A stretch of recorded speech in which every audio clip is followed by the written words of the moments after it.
ተበላሽቶብህ ቀነ ቀጠሮ ተይዞልሃል። ግን አሁንም ተስፋ ታደርጋለህ። ያኛው ዘይት ጨርሰህ ይሄኛው ዘይት እኮ አልሰራም፣ በዚህኛው ዘይት ደግሞ ያልፍልኛል ብለህ ሌላ ዘይት ትገዛለህ። አለቀ። ለምን? እነዚህ ሰዎች የውሸት ወንጌል ህዝቡን ስላስታጠቁት እና አበባዬ ቴንክ ዩ ታለም እና ይሄ የውሸት ነው እና መጽሐፍ ቅዱስም የሚናገረውን አንድ ነገር ገደል ግባ ይለኛል። ተመስገን። እሺ ይገባል፣ ገደል ይገባል፣ ችግር ግን እስቲ መጨረሻ ላይ ከመግባቴ በፊት ነግሬህ ልግባ እና አንድ ነገር ልንገር ዮሴፍ። ምንድነው መሰለ መጽሐፍ ቅዱስ ላይ የተገለጠውን የገንዘብ አፍቃሪነት በዋናነት የሐሰተኞች ምልክት እንደሆነ መጽሐፍ ቅዱስ ይናገራል። ሁለተኛ ጴጥሮስ ምዕራፍ 2 ላይ ስትሄድ በመዳራትና ገንዘብን በመውደድ ይራቡባቸዋል የሚል ቃል ተጽፏል። እዛ ደግሞ አንደኛ ጢሞቴዎስ ምዕራፍ 6 ላይ ሄደ ስታነብ አንዱ ካራክተራቸው የነዚህ ሐሰተኞች ገንዘብን መውደድ እንደሆነ ዮሐንስ መልእክት ላይ ሄደ ስታነብ ዓለምን የሚወድ ፒስፉል ቴንክ ዩ ዓለምን የሚወድ ሰው ከአባት እንዳልሆነ የአባት ፍቅር በውስጡ እንደሌለ፣ ዓለምን መውደድ ደግሞ የአይን አምሮት፣ የስጋ ምኞት፣ ስለ ገንዘብ ያለ መመካት ነው። እንደዚህን የሚያደርግ የአባት ፍቅር በውስጡ የለም ይላል። አባቱን ወይም የአብ ፍቅር በውስጡ የሌለ ደግሞ እውነተኛ አገልጋይ ሊሆን አይችልም። ስለዚህ ሐሰተኞችን ብዙ ጊዜ ስታያቸው ኮንሰርን የሚያደርጋቸው የምድራዊ ነገር እንደሆነ ታውቃለህ። እዩ ጩፋን ስታይ ዘላለም ሰማያዊ ቤት ነው የሚታይክ? ልጠይቅ ዮሲ፣ ሰማይ ነው የሚታይክ? የዘላለም ህይወት ነው የሚታይክ ወይስ ምድር ላይ ከበርቻቻ አድርጎ መኖር ነው የሚታይክ? እስቲ በእውነት እንዴት ነው ማስበው መሰለህ አቤላ፣ ያንተን ብዙ ጊዜ ያንተን ዲስከሽን ምናምን ሰምቼ ያውቃለሁ። በአንዳንድ ነገሮችም ደግሞ በጣም በቃ ማለት ራስን እስከ መጉዳት ድረስ ምናምን ስትል ምናምን አንደርስታንድ ዩ። አሁን እኔ እንዴት ነው የምወስደው መሰለህ፣ አሁን ዘይት ሽያጭ መጽሐፍ ቅዱሳዊ አይደለም፣ እኔም አልቀበለውም። በዘይት ጸልዩ ተባለ እንጂ ዘይትን ሽጡ አልተባለ፣ አልቀበልም። ገንዘብ ማፍቀር፣ ገንዘብ ላይ እንደዚህ ፎከስ ማድረጉም አልቀበልም። ምክንያቱም ወንጌል ከሰማይ የመጣ ስለ ዘላለም ህይወት ነው መጀመሪያ። እርግጥ ወንጌል ይባርካል። ጌታ በሰማይም በምድር ስልጣን ሁሉ የእሱ ነው። ግን ዋና ፎከሱ ክራይስት ነው መሆን ያለበት። እሱን አምናለሁ። ነገር ግን አሁን እዚህ ጋር ሰዎች ባለመታመን ያንን ነገር ስላደረጉ ብቻ ከአጋንንት ናቸው፣ ይሄ ጥንቆላ ነው፣ ድግምት ነው ማለትን በጣም እፈራለሁ። ደፍሬም አይደለም እንደዛ፣ ምክንያቱም አይደለም ብዬ ስለማመን። ምክንያቱም በክርስቶስ ኢየሱስ ስም አጋንንትን ያወጣሉ፣ ወንጌልን ይሰብካሉ፣ የታመሙትን ይፈውሳሉ። ይሄ ከእግዚአብሔር የተቀበሉት ጸጋ ነው ብዬ አምናለሁ። ግን ያ ጸጋ ታምኖ ለጌታ ፐርፐስ ብቻ አድርጓል አላደረጉም። ያንን ጌታ እንግዲህ አገልግሎታቸው ላይ የፍርድ ቀን ያው ፍርዳቸውን ያገኛሉ ብዬ አምናለሁ። እኔ እንደዛ ነው የማምነው እንጂ ጥሩ ነው። ይህ የግል እምነትህ ስለሆነ ማለት ነው። መጽሐፍ ቅዱስ ላይ ማቴዎስ ምዕራፍ 13 ላይ ያሉትን ሰዎች ምንድን ነው የምትላቸው? በስሙ አጋንንት ያስወጡት ሰዎች አገልጋይ የነበሩ ከዛ መሀል ላይ ሸርተት ያሉ ናቸው ወይስ መጀመሪያም ሐሰተኛ የነበሩ ሰዎች ናቸው? ወደ ውጭ ያስቀራቸው እሱ ያው ራሱን የቻለ አውድ አለው። ሙሉን ታነባዋለህ? ልክፈትልህ? እሺ፣ ለሌሎችም ትምህርት ሊሆን ይችላል። ይህ ነገር ጥሩ ነው። ማቴዎስ ወንጌል ምዕራፍ 13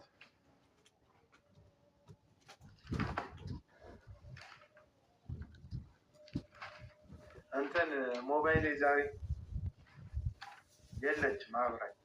የት እንደጣልኳት ጠረጠራለሁ። ማገኛት ይመስለኛል። አይፎኔ ታገኛለህ። አሜን ሃሌሉያ። ማቴዎስ 7 ላይ አቤል፣ ማቴዎስ 7 ማጋንንት 13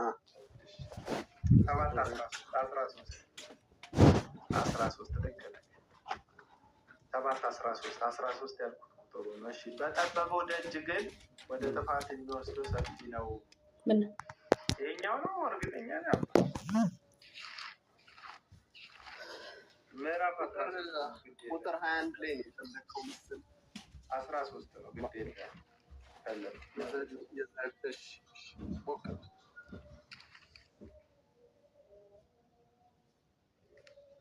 13 ነው አቤል ማቴዎስ 13 ነው 13 ሆነ እንትን የሚለው ነው የምፈልገው አቤላ በዚያ ቀን ብዙዎች ጌታዊ ጌታዊ በስምህ ትንቢት ተናገሩ ቁጥር 21 ላይ 7:21 ማቴዎስ 7:21 እሺ ከዛ በፊት ያለውን ላንብብ 7:21 ከ13 ጀምረሽ አውዱ ከ15 ጀምሮ ነው ያለው። እሺ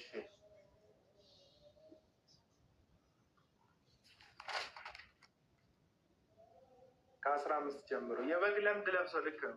የበግ ለምድ ለብሰው ከሚመጡባችሁ በውስጣቸው ግን ነጣቂ ተኩሎች ከሆኑ ከሐሰተኛ ነቢያት ተጠበቁ። ከፍሬያቸው ታውቋቸዋላችሁ። ከእሾህ ወይን ከኩርንችትም በለስ ይለቀማልን? እንዲሁም መልካም ዛፍ ሁሉ መልካምን ፍሬ ያደርጋል፣ ክፉም ዛፍ ክፉን ፍሬ ያደርጋል። መልካም ዛፍ ክፉን ፍሬ ማፍራት ወይም ክፉ ዛፍ መልካምን ፍሬ ማፍራት አይቻለውም። መልካም ፍሬ የማያደርግ ዛፍ ሁሉ ይቆረጣል፣ ወደ እሳት ይጣላል። ስለዚህ ከፍሬያቸው ታውቋቸዋላችሁ። በሰማይ ያለው የአባቴን ፈቃድ የሚያደርግ እንጂ ጌታዊ ጌታ ሆይ የሚለኝ ሁሉ መንግስተ ሰማያት የሚገባ አይደለም። በዚያም ቀን ብዙዎች ጌታ ሆይ በስምህ ትንቢት አልተናገርንምን? በስምህ አጋንንት አላወጣንምን? በስምህ ብዙ ተአምራት አላደረግንምን? ይሉኛል። የዚያን ጊዜ ከቶ አላውቃችሁም እናንተ አመፀኞች ከእኔ ራቁ ብዬ መሰክርባችኋለሁ ይላል። ስለዚህ ይሄ አውዱን በጠበቀ መንገድ ከምዕራፍ 7 ከ15 ጀምሮ ስታነበው 15 ላይ የበግ ለምድ የለበሱ ናቸው፣ በውስጣቸው ነጣቂ ተኩሎች ናቸው። ከዛ ከእነዚህ ሐሰተኞች ተጠበቁ ይላል። ከዛ ከፍሬያቸው ታውቋቸዋላችሁ እያለ ስለ ካራክተራቸው ይናገርና ጌታዊ ጌታ ሆይ እንደሚሉት በስሙ አጋንንት እንዳወጣን እንደሚሉት በስሙ ተአምራት አድርገናል እንደሚሉት ይናገርና ግን አላወቅኳችሁም ይላቸዋል። እና አሁን እዚህ ጋር ባለው ሀሳብ መሰረት አጋንንት ማስወጣት የእውነተኝነት ወይም የእግዚአብሔር ሰው ምልክት እንደሆነ ይናገራል ወይ የሚል ጥያቄ ነው ጠይቅ። ቅድም አጋንንት ያወጣሉ ይፈውሳሉ አልክ። እነዚህም ሐሰተኞች በስም አጋንንት አስወጥተናል፣ ተአምራት አድርገናል፣ ፈውሰናል እያሉት ጌታ ግን አላውቃችሁም እያላቸው ምን ትላለህ ስለ እነዚህ? እንግዲህ በዚህ ስፍራ ላይ ስለ ሐሰተኛ ነቢያቶች ነው ያው የሚናገረው አይደለም። ናግባና አንተም እንዳነበብከው ታምራት እንዳደረጉ ነው። ያው አጋንንትን ማውጣት እንደነበረ በስም ታምራትን አድርገናል እያሉ እንደሚናገሩ ነው። ነገር ግን የአገልግሎታቸው ኳሊቲ ይመስለኛል። ምክንያቱም ተኩላ ማለት ያው የበግ ለምድ የለበሱ ማለት አስመሳዮች ማለት ነው። ማለት ከላይ ሌላ ከውስጥ ሌላ ማለት ነው። እና ይሄ ይመስላል። ግን ጥያቄ የሆነብኝ እዚህ ጋር አቤላ ምንድን ነው መጽሐፍ ቅዱስ በእኔ ያመኑት እነዚህ ምልክቶች ይከተላቸዋል ይላል፣ በስሜ አጋንንትን ያወጣሉ ይላል። እና ይሄ ለስፔሲፊክ ለነጁ ጽሑፍ የተሰጠ አይደለም። ይሄ ቃል ለሁሉም አማኞች እና በሽተኞች ታረጋለህ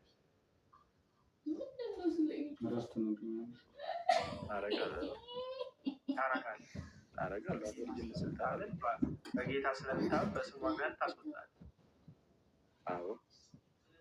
ስለዚህ እነዩ ጩፋን ስፔሻላይዝድ የሚያደርጋቸው ነገር የለም ማለት ነው በዚህ ጉዳይ። እኔ እንግዲህ መረዳቴ ምንድን ነው ሙሉ በሙሉ ከአጋንንት ነው የሚለውን አልወሰድኩም። ምክንያቱም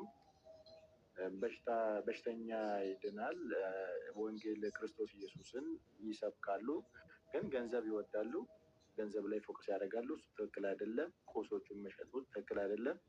ለአገልግሎታቸው ኳሊቲ ደግሞ እነሱ ፍርዱን ያገኛሉ። ገንዘብን መውደድ እና እግዚአብሔርን መውደድ አንድ ላይ ይሄዳል? ዮሴፍ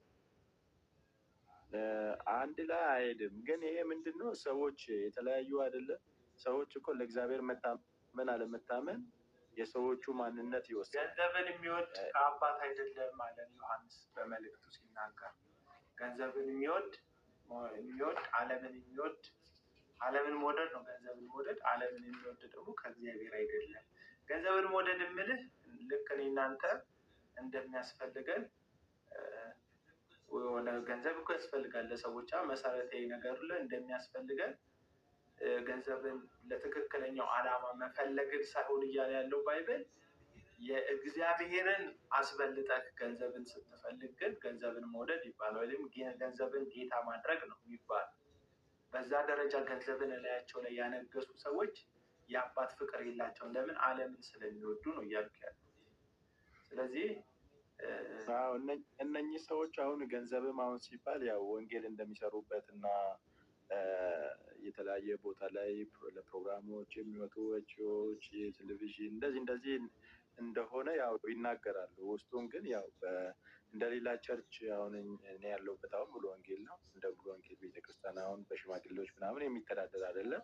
አንድ ሰው ነው ፈላጭ ቆራጭ። ይሄ ሊሚቴሽን አለ እዛ ጋር ማለት ነው። ይሄን እኔ ሰፖርት አደርጋለሁ ማለት አይደለም። ግን ምን መሰለክ ለእግዚአብሔር በማወቅም ባለማወቅ ኔክ አድርገናል ፖይንታችን ብዬ አስባለሁ። ኤርሚ እንኳን ደህና መጣ፣ ሰላም በሉ። ሌላ የምጨምረው አሁን ሐሰተኛ ነቢያቶች እንግዲህ ድሮም ነበሩ፣ ዛሬም አሉ፣ ለወደፊትም ይኖራሉ። አሁን ደግሞ በጣም እንደ አሸን በጣም እየበዙ ያለበት እንትን ያለው እና በተለይ እድሜ ለዚህ ለሶሻል ሚዲያ የማናየው ጉድ የለም እና ሁሉም ያው ራሱን እየሰየመ ይነሳል። ምን ይላል? ይሄ ለወንጌልም ጠንቅ እንደሆነ አምናለሁ። ሰዎች ወደ ጌታ እንዳይመጡ እምነቱን መሳቂያ መሳለቂያ ያደረጉት በጣም ብዙ ወጣ ያሉ አሁን እዩ በጣም ፖፑላር ስለሆነ እና በቴሌቪዥን ምናምን ስለሚታይ ነው። በየእንትኑ በየጉራንጉሩ በጣም ብዙ ጉድ ነው ያለው። አሁን ትክክለኛ አማኝ ክርስቶስ ኢየሱስን አምኖ ደግሞ በትክክለኛ መንገድ የሚሄደው ማለት ነው። አሁን እዚሁ ላይ ፎከስ አድርገን ሁል ጊዜ እነሱን የምንተች ከሆነ ምን ሰዓት ነው ወንጌል የሚሰበከው? የእግዚአብሔር ቤት ምንድን ነው? ወንጌል ነው፣ የምስራች ነው። የክርስቶስ ኢየሱስን አዳኝነት ለፍጥረታት መናገር ነው። ግን ከነሱ ጋር ሳጠገባ ውስጥ ሁል ጊዜ ትችት ላይ እንትን ከሆነ ስለዚህ ኢየሱስ እየበላ አይደለም ያልከኛለሁ። ኢየሱስ ተሳስቷል ያልከኝ ስለ ሐሰተኞች መናገሩ ኢየሱስም ስህተት ነው እያልከኝ። አይ ተሳስቶ አላለም ጳውሎስ ደጋግሜ ነገርኳችሁ ይላል ስለ ሐሰተኞች። እሱም ተሳስቷል ጳውሎስ። አይ ተሳስቶ አላልኩም። ምናልባት ወንጌል የሚሰራበትን ታይም ከሆነ ያበላሸው ጳውሎስ እሱንም ወንጌል መቼ ነው የምትሰራው ትለዋለህ። መንግስተ ሰማያት ከሄድክና ካገኘ ለምንድን ነው እንደዛ የምልህ? ጳውሎስ በእንባ ሁሉ ነው አሁን የምነግራችሁ ይላል ለእነዚህ ሰዎች፣ ለፊልጵስዩስ ሰዎች ጳውሎስ እንደዛ ነው የሚላቸው። እንደዚህ ይላል ፊልጵስዩስ መጽሐፍ ምዕራፍ 3 መጨረሻ ቁጥር ላይ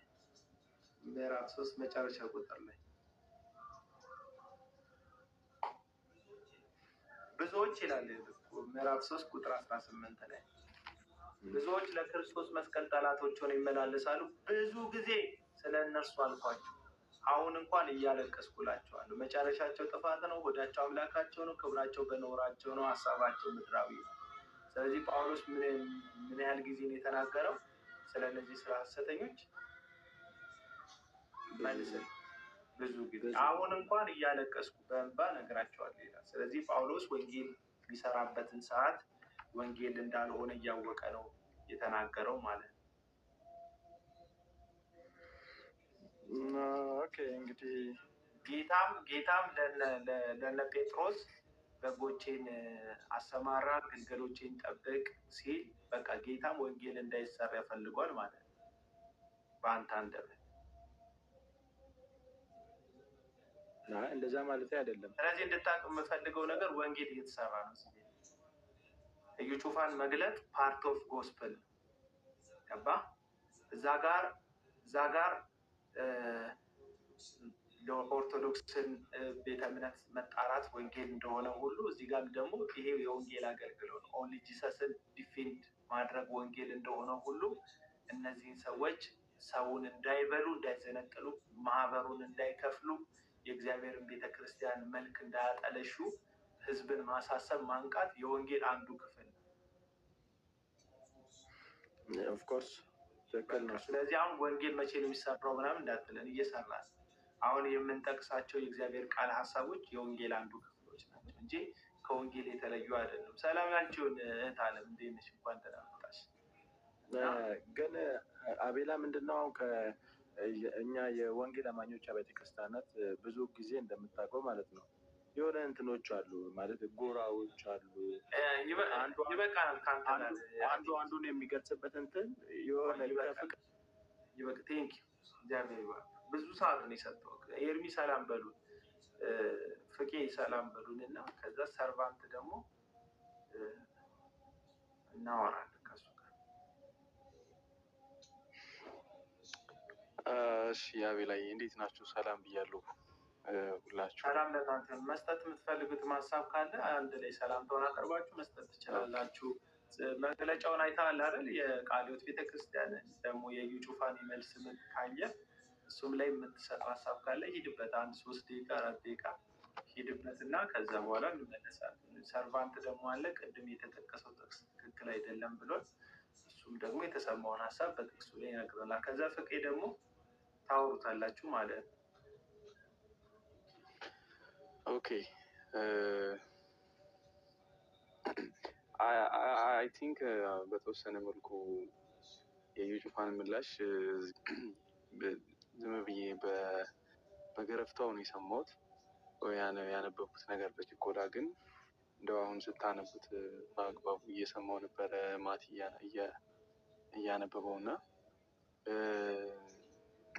ዘግይቶም ቢሆን እንግዲህ እንዳልከው አብያተ ክርስቲያናቶች ህብረት ማድረግ ያለባቸውን እና የሌለባቸውን ለመለየት አንዳንዶቹ የሚለው ይሰመርበት እና አንዳንዶቹ እንዲህ ያለው እርምጃ ለመውሰድ ፈቃደኛ መሆናቸው ጥሩ ነገር መልካም ነገር ነው ብዬ አስባለሁ።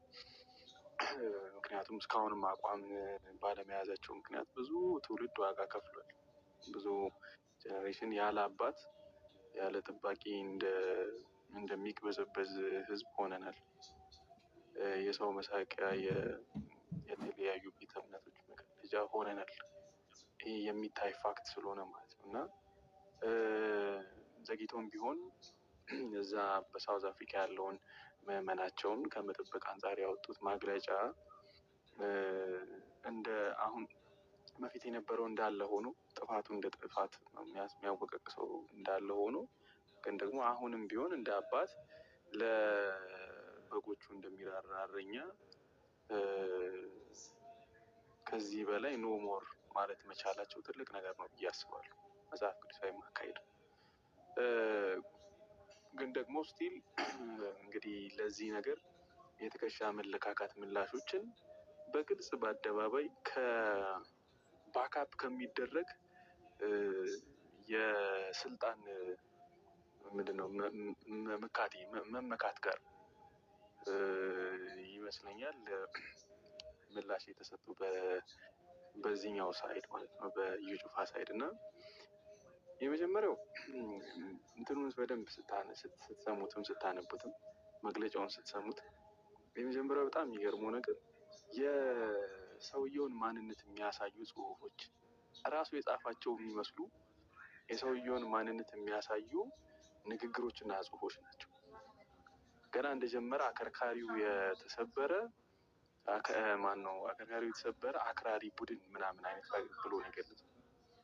እንደ አንድ ቤተ እምነት ስፔሻሊ ቤተ እምነት እንደሚመልስ ወይም ለቤተ እምነት ምላሽ እንደሚሰጥ ሰው ስትመልስ እንኳን አንደኛ የምትመርጣቸው የምትጠቀማቸው ቃላቶች አሉ። የዱርዬ ቋንቋዎችን አትጠቀም። በየመንገዱ ስለ ግለሰብ ለክፉ ደግ ለምትነጋገረው ሰው የምትመላለሰውን አይነት ምልልስ አይደለም የምትመላለሰው። አንደኛው እሱ ይሄ የነገሮቹን ለመግለጽ የሞከረበት መንገድ ከዛ ደግሞ ወስዶ ያንን ነገር እንግዲህ እንዳያችሁት መግለጫው ላይ ደግሞ ሌሎቹ ስህተቶች ምንድን ናቸው? እሱ የሚያደርጋቸውና የእሱ ባህሪያት የሆኑትን ነገሮች እነሱ መሪዎቹ ላይ ወስዶ ለመለጠፍ ሲሞክር ታያላችሁ። ለምሳሌ አንድ የታዘብኩት ልንገራችሁ። ምን ይላል? ራሳቸውን የምንድን ነው የቃለ ሕይወት ቤተክርስቲያን መሪዎች ነን ብለው የሚጠሩ ራሳቸውን የሾሙ የሚል ኮንሰፕት ማለት ነው ከጀርባ እና እኚህ ሰዎች ቤተክርስቲያን አምናባቸው መርምራቸው ህይወታቸው ተመርምሮ ላይፋቸው ታምኖበት ቤተክርስቲያንን እንዲመሩ ኃላፊነትና ስልጣን የተሰጣቸው ሰዎች ናቸው። በዚህ መንገድ ራሱ እንትን ልትገልጣቸው አትችልም። አሁን የተናገረበትን መንገድ ኤክስፕሌን የሚያደርጋቸው አይነት ሰዎች አሉ። ይሄ ምን ያህል የጋጠ ወጥ ባህሪ እንዳለው ከመንፈሳዊ ህይወት ምን ያህል የራቁ እሱንም ጨምሮ እሱን መሳይ ሰዎች ከመንፈሳዊ ህይወት ምን ያህል የራቁ እንደሆኑ መንፈሳዊ እንዳልሆኑ የሚያሳይ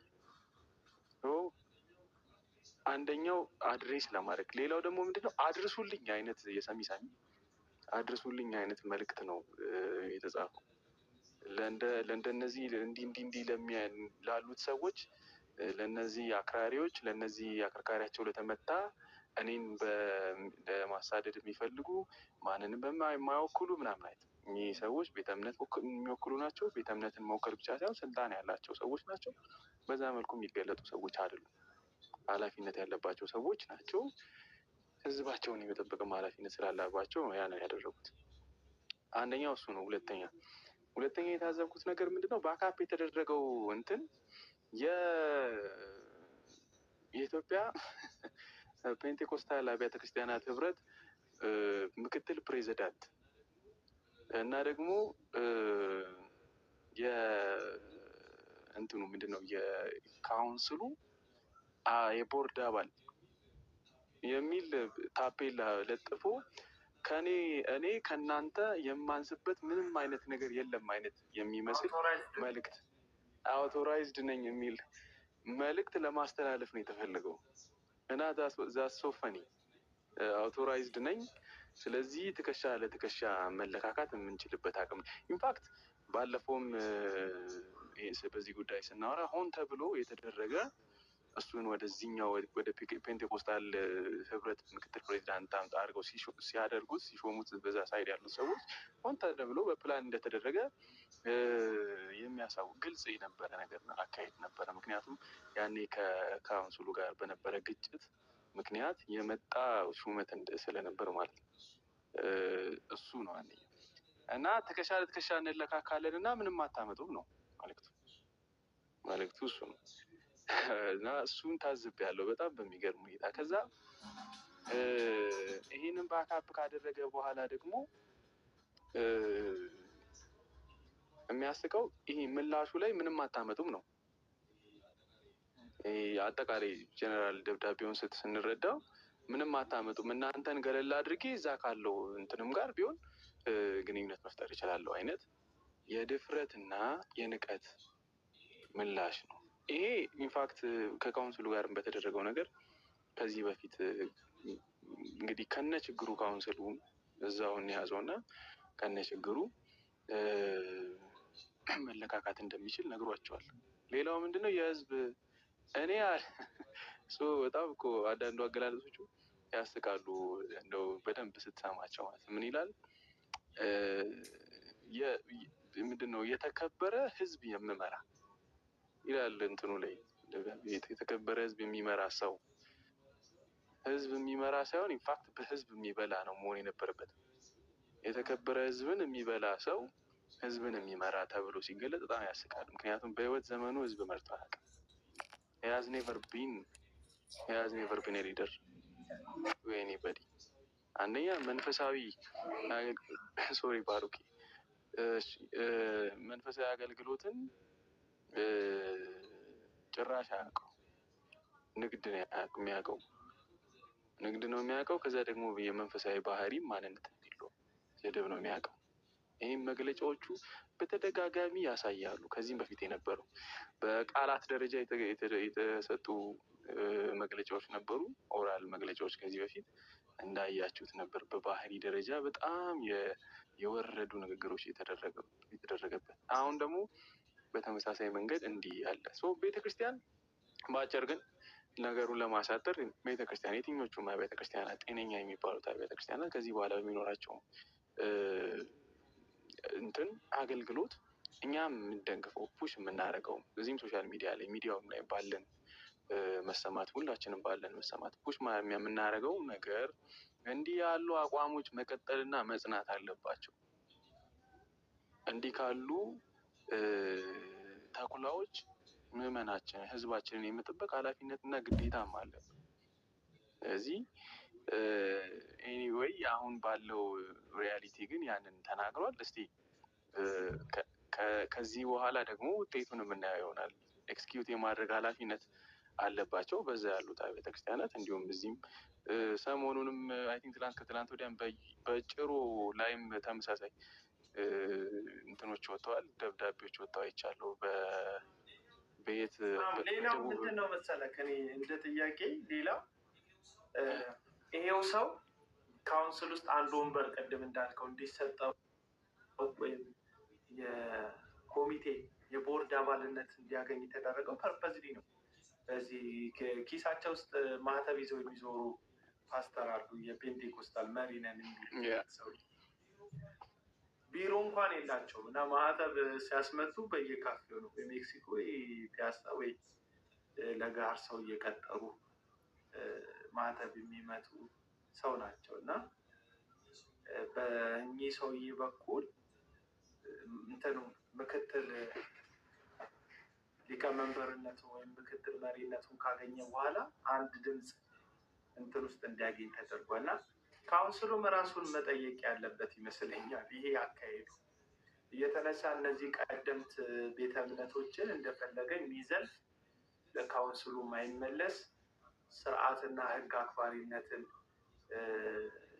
የማያምን ግለሰብ ዞሮ ዞሮ እንደዚህ አይነት የቦርድ አባልነት ውስጥ መግባት ከጥቅሙ ጉዳቱ እንደሚያመዝን እነሱ ማወቅ አለባቸው። እና ምንድን ነው መመዘኛው? የካውንስል ቦርድ አባል ለመሆን መመዘኛው የፔንቴኮስታል ምክትል ፕሬዚዳንት መሆን ብቻ ነው ወይስ የእግዚአብሔር ቃል መመዘኛ አለ? መጽሐፍ ቅዱስ እኮ አንድ ቤተክርስቲያን ራሱ ክራይቴሪያ ያወጣላታል። መመዘኛ ለምሳሌ ጳውሎስ ለጢሞቴዎስ ቤቱን በደህና የሚመራ ልከኛ የሆነ የማይሰክር የማይጣላ ለሚነሱ ጥያቄዎች መልስ መስጠት የሚችልን ሰው ኢጲስቆጶስ አድርግ ይለዋል። አንድ ኢጲስቆጶስ ለመደረግ ጳውሎስ ያስቀመጠው መስፈርት ካለ ካውንስልን የሚያክል ትልቅ ተቋም ውስጥ ቦታ ለማግኘት መስፈርት እንዴት አያስፈልግም የሚለውን ነገር ራሳቸውን ማጣራት ያለባቸው ይመስለኛል። ምን ይመስላል እንደዛ። ከዛ አቡሽ አይ ቲንክ አጭር መልእክት አለው። ኤርሚ ሲጨርስ አቡሽ አጭር መልእክቱን ከዚህ ቶፒክ ውጭ የሆነ መልእክቱን አስተላልፎ እንዲወጣ ነው ያስገባው አቡሽን። እሱ ካስተላለፈ በኋላ ወደ ፍቄ እንሄዳለን። ምን መሰለህ አቡና፣ ትልቁ እኔ የመጀመሪያው ትልቁ ስህተት ብዬ የማስበው በአብያተ ክርስቲያናቱ መካከል የተደረገው የአራቻ ጋብቻ ነው። ጤነኛ ያልሆነው ጋብቻ ድምፅ አልባ እንዲሆኑ፣ አቅም አልባ እንዲሆኑ አድርጓቸዋል። ዳቲስ ፋክት። በቃ አሁን የሆኑ አካላቶች ካውንስል ስትመሰረት ካውንስል በራሱ መማክርት ጉባኤ እንደማለት ነው አይደል? መማክርት ጉባኤ ማለት የተለያዩ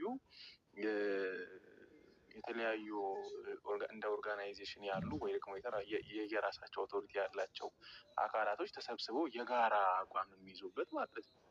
ስለዚህ የጋራ አቋም ወይ የጋራ ኮመን ኦርጋናይዜሽን እንዲኖራቸው ሲደረግ ወይም ደግሞ መማክርት ጉባኤ እንዲኖራቸው ሲደረግ ከነዛ የተወጣጣ አካል መሪ ነው የቦርድ አባል የሚሆነው። ምክንያቱም እኩል ድምፅ እንዲኖራቸው ማለት ነው። እንደውም አስተውለህ ከሆነ ከዚህ በፊት በነበረው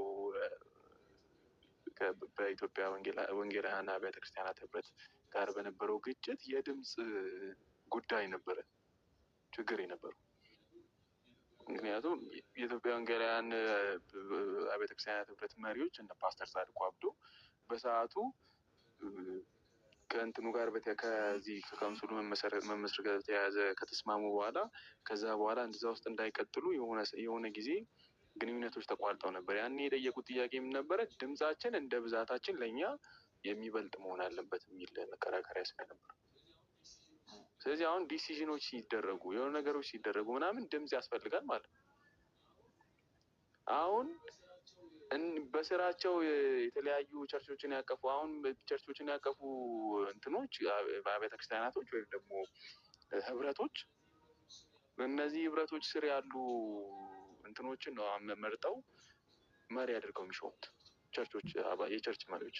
ስለዚህ አምጥተህ እኚህን ሰዎች ስልጣን ላይ ስታገኛቸው ምንም ሊደንቅ አይገባም። መጀመሪያ ከታች ህብረቱን ካውንስሉን ስትመሰርት አካሄዱ ላይ ማጥራት እንደነበረብን ማወቅ የነበረባቸው አብያተ ክርስቲያናት መሪዎች ነበሩ። ያንን ለዛ ነገር ደግሞ አንዳንዶቹ ወጥተው መጸጸትን ይቅርታን ሲጠይቁ ሰምተናል። የችኮላ እንደነበረ ስህተት እንደነበረ አንዳንዶቹ ወጥተው ተናግረዋል እኮ የካውንስሉ አመሰራረት አማካሪ ሆነው ያገለገሉት ማለት ነው። ያ ስህተት ኦልሬዲ ተሰርቷል፣ የሚስተካከል አይመስለኝም። እኔ አሁን ፐርሰናሊ ለአንተ ፐርሰናሊ ምንድን ነው የተሻለው መንገድ ብትለኝ ዲፓርት ማድረግ አስፈላጊ ነው ባይ ነኝ። ዋሬቨር ዘ ሪዝን ዲፓርት ማድረግ ስል በዚህ አይነት መንገድ መንፈሳዊ አገልግሎትን በዚህ ጋር ብቻ አስቀጥላለሁ። ምንድን ነው ተክሏን ከበቀለ ግዬ አኖራለሁ የሚል አካሄድ ከመጀመሪያውም እኔ ፐርሰናሊ አልስማማም፣ አሁንም አልስማማም። አቅም እንዲኖር እንዲህ ያሉ ነገሮች እንዳይደረጉ ካስፈለገ ኢትዮጵያ ወንጌላውያን አብያተ ክርስቲያናት ህብረት ያኔ የነበረውን አይደንቲቲ መልሶ ሊያገኝ ይገባል ባይ ነኝ እኔ ፐርሰናሊ። ይሄ የግል አቋሜ ነው፣ የግል መልከቴ ነው። ስለዚህ ካውንስል በሚል እሳቤ ውስጥ ግን ሆነ አንድ ላይ ሆነን ተቀላቅለን ማን ከማን ባስተምሮ የተደበላለቀ፣ በምልከታ የተደበላለቀ፣ በህይወት ልምምድ በአገልግሎት ልምምድ የተደበላለቀ በቃ እኮ ውጥንቅጡ የወጣ የሆነ ህብረት እኮ ነው ያለው። ለእንደዚህ አይነት ህብረት ምንም አይነት ጤነኛ እንትን ማስተካከያ ይደረጋል ብዬ አላስብም። አሁን ባለበት ሪያሊቲ ማንም ማንንም ደግሞ ሊያዝ ይችላል፣ አቅም ይኖራል ብዬ አላስብም። የተስማሙት ኮመን በሆኑ 7 አዕማደ ትምህርቶች ነው አለቀ። ከዛ ውጭ ባለ ኢቨን ግራውንድ ላይ ባለ ዝርዝር ጉዳዮች ላይ ስምምነት የለም።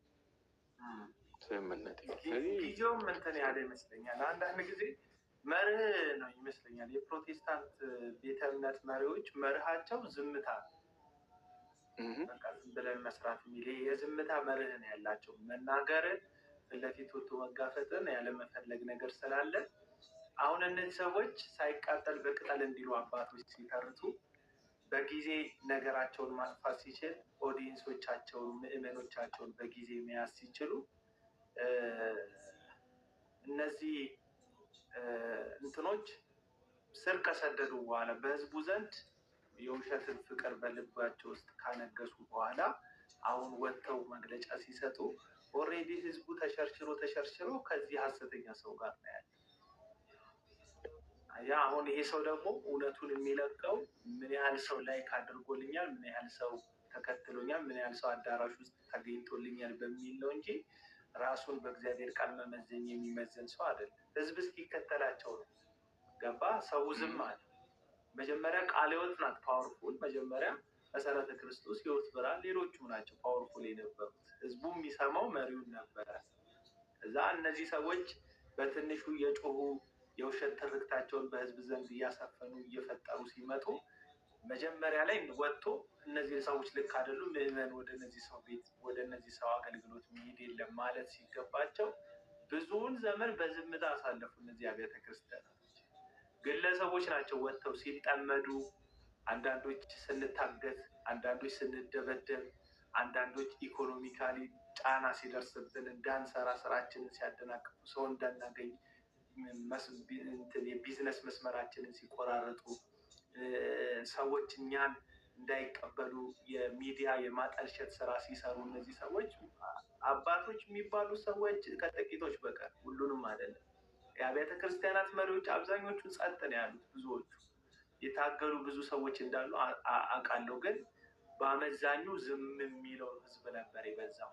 አሁን ላይ ህዝቡ እነሱ እጅ ገብቷል። በማታለያቸው ውስጥ ያለው እንደፈለገ ህዝቡን ወደዛም ወደዚህ የሚያደርጉ እዚህ ሰዓት ላይ ቃለ ሕይወት መግለጫ ስትሰጥ እየተቃወመ ያለው ቃለ ሕይወት ውስጥ ደህንነት የተማረ ህዝብ ነው። እዩ ጩፋን ወግኑ ቃለ ሕይወትን እየሰደበ ያለው የተቀባ ሰው ያሳድዳሉ፣ ነቢይ ይጠላሉ እያለ ያለው ቃለ ሕይወት ወንጌል ሰብካ ደህንነት አስተምራ ያስጠመቀችው ህዝብ እና መጀመሪያ ላይ ነገሮችን በመጀመሪያው ላይ መናገር በመጀመሪያው ላይ ማሳሰብ ያስፈልጋል። እና እንደው ይህንን የታናሽ ሰው ድምፅ የሚሰሙ ከሆነ ቃለ ሕይወትም ሆነ ሌሎች አብያተ ክርስቲያናት የሚቀጥሉትን ወራቶች ዘመቻ ማካሄድ አለባቸው የሚል ጥሪ ነው። ይህን ድምፅ ከሰማችሁ እዚህ ውስጥ ያላችሁ ወደ 200 ምናምን ሰዎች ሰምታችኋል። ይህን ድምፅ ሊሰማሉ አይሰሙም እንዳትሉ ይሰማሉ። ይህን ድምፅ ከሰማችሁ አገር አቀፍ ደረጃ በሐሰተኛ አስተማሪዎች፣ ሐዋርያቶች እና ነቢያቶች ዙሪያ ላይ ትልቅ በጀት ተበጅቶ ስልጠናዎችን ከገጠር እስከ ከተማ ድረስ የቃለ ሕይወት ቤተክርስቲያን፣ የሙሉ ወንጌል ቤተክርስቲያን፣ የሕይወት ብርሃን ቤተክርስቲያን፣ መሰረተ ክርስቶስ ከእንደገና ለህዝቡ ማስጨበጥ አለባቸው ብዬ አምናለሁ። ትልልቅዬ ኮንፈረንሶች መደረግ አለባቸው። ትምህርታዊ ኮንፈረንሶች ህዝቡ እንዲነቃ ሐሰተኛ ምንድን ነው? ሐሰተኛ ባህሪው እንዴት ነው? ከነማን እንጠበቅ? የትን አንሂድ? የት እንሂድ? የትኛው ቦታ ላይ ብንሄድ እውነተኛ ትምህርት እንማራለን? የት ብንሄድ ስህተት ተቀላቅሎ ይገባብናል? የሚለውን አብያተ ክርስቲያናቶች በትልቅ በጀት ስልጠና መስጠት ያለባችሁ ጊዜ ላይ ያለ ይመስለኛል። ምክንያቱም እግዚአብሔር ለሰጣችሁ ለመንጋውና ለህዝቡ ይጠይቃችሁ። ዛሬ ህዝቡ የማይሰማችሁ ትናንትና ስላላስተማራችሁት፣ ዛሬ እነዚህን ውሸታም ሌቦች ራሳቸውን ለማበልጸግ የሚኖሩ የግል ላይፋቸውን እላይ ለመስቀል የሚኖሩ አጭበርባሪዎችን ህዝቡ ሰምቶ እናንተን ላለመስማት ደረጃ የደረሰው ትክክል ነው።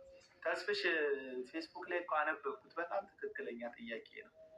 ትክክለኛ ጥያቄ ነው የጠየቀው። ጽሁፍህንም አይቼዋለሁ እና እዩ ጩፋ ሐሰተኛ ነው የሚሉት አብያተ ክርስቲያናቶች በቦርድ አባልነት እሱ ያለበት ቦታ መገኘታቸው ህዝቡን አትሂዱ ቢሉ ራሱ ጥያቄ ምልክት ውስጥ የሚወድቁ ናቸው።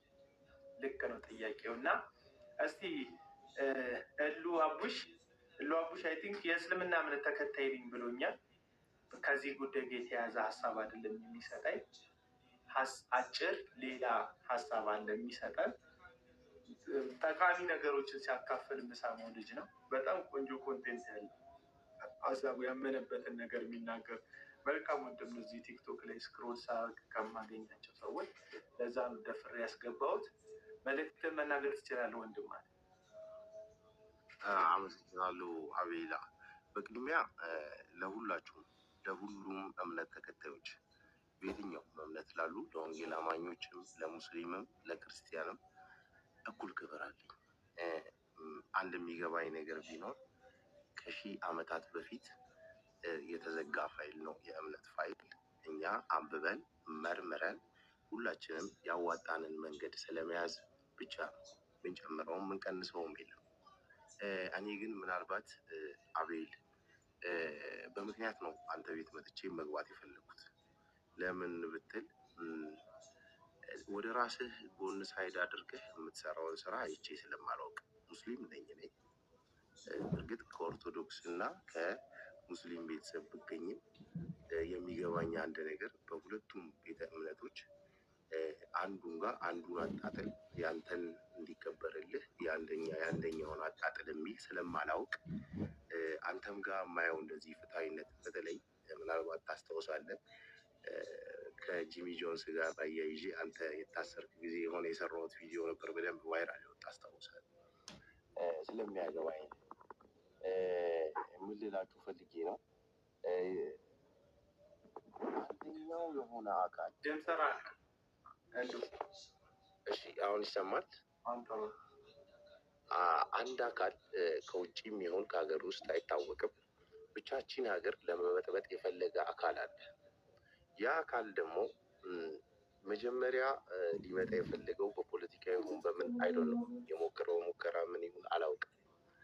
ነገር ግን በየጊዜው አጀንዳ እየሰጠ ለምሳሌ የኛ የሙስሊሞች ጾም ሲደርስ አጀንዳ ሰጠንና የሆነ ቪዲዮ ተፖሰተ የኛን የሙስሊሞችን ቤተ እምነት የሚነካብን ትልቅ የምንለውን ኢሹ የሚነካብንን አጀንዳ ተሰጠና ወዲያው በ3 ሰዓት ልዩነት ምናልባት ይህን መረጃ የምትፈልጉ ካላችሁ በውስጥ ልልክላችሁ ይችላሉ። እኔ በቫዮለንስም በምንም ዙሪያ ውስጥ ወይ እዚህ ፕላትፎርም ላይ ጥቅም ፍለጋ ምሰራ ሰው ስላልሆንኩኝ በፊት ለፊት ያየሁትን በፊት ለፊት እንኳን ባወራው ለሌሎች ጥሩ ያልሆነ መልዕክት ይኖረዋል፣ ሌሎችን አለማክበር ይመስላል ከማለት እንደዚህ አይነት ቪዲዮዎች አልሰራም።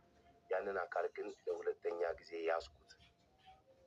በድጋሚ የሆነ ክስተት ሲከሰት እኛ ሀገር ላይ አሁንም በሰዓታት ልዩነት ውስጥ ተነስቶ ቪዲዮ ሰራ አንድ ግብፃዊ።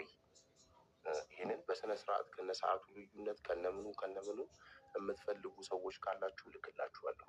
አንድ ነገር ግን የምነግራችሁ የሁላችሁም አክባሪ ነኝ። እንደ ሰው ሁላችንም ሰዎች ነን። ሚዳኘንም ያላየነው የሰማዩ ፈጣሪ ነው። ማልክ ነው ማስተት ነው የሚለውንም የሚያውቀው እሱ የፈጠረን ነው። አንድ ወጥ የሆነ አስተሳሰብ ይዘን እንድንኖር ማድረግ አቅቶት አይደለም። ሰው ባሰበው ልክ እንዲመራ ስልጣኑን የሰጠውም እሱ የፈጠረን ፈጣሪ ነው። የማይገባኝ ነገር ቢኖር ያንተን እምነት በማንቋሸሽ የኔ እምነት ሊከበር አይችልም። ያንተን እምነት በመስደብ የኔ እምነት ክሬዲት አያሰጠኝም። የትኛውም የእምነት መጽሐፍ አቅሜ በቻለው ቤዚክ ከሚባሉት ዓለም ላይ ትልልቅ ተከታይ ካላቸው የእምነት መጽሐፎች ተወውና ሌላውን እንደነ ቡዲዝም፣ ኢንዶይዝም እንደ ማህበራታ ባዋጊታን የመሳሰሉ በሰዎች የተፈጠሩ የሚመስሉ እምነቶችንም ጭምር ቤተ እምነታቸውን የሚከተልበትን መጽሐፍ አቅሜ በቻለው ለመዳሰስ ሞክሬያለሁ። ኢቨን ይሄ ሰሞኑን የተፈጠረው የራስተፋሪያኒዝም እምነት የማርክስ ጋርቬይን ማስተሳሰብ ጭምር ሲገባኝ ግን አንድ ነገር እኛ ሀገር ላይ እንደ ጥላ ተጥሎብን ያለ አንድ ነገር አለ። ሆን ተብሎ ከውጭ የመጣ አካል ካልሆነ በስተቀር አቤል እኔ የሆነ ነገር ብሆን አንተ ድምፅ አትሆነኝ? አንተ በእምነት ይሄን ትገለኛለህ? ማ በእምነቱ ማንን ገሎ ያውቃል? ይሄ ፕላትፎርም ከመምጣቱ በፊት እዚህ ሚዲያ ላይ በደንብ መርዝ እየነሰነሰ ያለ ህዝብን ከህዝብ እያፋጅ ያለ አካል አለና በተለይ የእምነት ኮንተንት ይዛችሁ የምትሰሩ ሰዎች እባካችሁ ማለት እባካችሁ ስል እንደ ሀገር ነው እባካችሁ ብለው ኦርቶዶክስ ተገደለ ማለት ገዳዩ ሙስሊም አይደለም ወይ ፕሮቴስታንት አይደለም። ሙስሊም ተገደለ ማለት ደግሞ ገዳዩ በፍጹም ኦርቶዶክስም ክርስቲያንም አይደለም። ነገር ግን እዚህ ፕላትፎርም ላይ ካያችሁ ዩዘር በሚሉ አካውንቶች ይከፈቱና 2-3 ፎሎወር ባላቸው ሰዎች እጅግ በጣም አጥንትን የሚሰብሩ ኮመንቶች ከስር እየተቀመጡ ይህንን ነገር ከቀን ወደ ቀን ፕሮግረስ እያደረገ እየሄደ እንደሆነ ታዘባችኋል። ሁላችሁ እንደ ሀገር ያሳስበናል ይመስለኛል ባልሳሳት። ሁላችንም የፈጠረንን አምላክ አላየነውም። የፈጠረን አምላክ እሱ ነው የሚያውቀን። የልባችንንም ከመጀመሪያው እስከ መጨረሻው የሚያውቀን እሱ የፈጠረን። ምናልባት የትኛው መጽሐፍ ላይ እንደሆነ አላውቅም። ለአንተ 40 ዓመት ለእኔ 1 ቀን ነች የሚል አንብቤያለሁ፣ አስታውሳለሁ። ትንሽ ቆየት ቢልም የዚህን ያክል ወደ ታች ዘግተን የአንደኛውን እምነት አንስተን አጣጥለን የራሳችን እምነት ክሬዲት ያገኛል። አይደው አላውቅም። ይሄን ስነግራችሁ የሆነ ጊዜ አቤል አቡና ላይ የእስር ጥቃት ሲደረግበት እኔ ሙስሊም ሆኜ እውነት ስላወራ ሰው መታሰር ወይ መገደል አይገባውም ብዬ ቪዲዮ የሰራሁት እኔና እሱ ተመሳሳይ እምነት ስለምናምን አይደለም። ግን ያው ለሀገር እንደዚህ ባንዲራ የሚያስተሳስረን አንድ ቼን አለ። በዚህ ላይም ጠንከራችሁ ስሩልኝ ስል ወንድሞቼ እቺን መልእክት ለማስተላለፍ ነው። መልካም ምሽት ይሁንላችሁ። አክባሪያችሁ ነኝ። አላህ ያክብርልኝ። መልካም ምሽት። እናመሰግናለን ስለ መልካም መልእክት፣ መልካም ሀሳብ ነው ያስተላለፈው። ቴንኪዩ እናመሰግናለን። አንዳንድ የሰው መልእክት የሚተላለፉ ሰው የሆነ መልእክት ማንም በሃይማኖት ምክንያት መሞት መገደል የለበትም። ኦርቶዶክስም፣ ሙስሊምም፣ ፕሮቴስታንትም ሌላውም ቤተ እምነት በሃይማኖቱ ምክንያት መገደል፣ መሰደድ፣ መከራ መቀበል አለበት የሚል እምነት የለኝም። ባሮክ ማውራት ፈልገን የከፈትከው እንደዛ ከሆነ ቀድሞ የገቡ ሰዎች አሉ። ምናልባት ፍቄ ሀሳብህን መቀጠል ትችላለህ።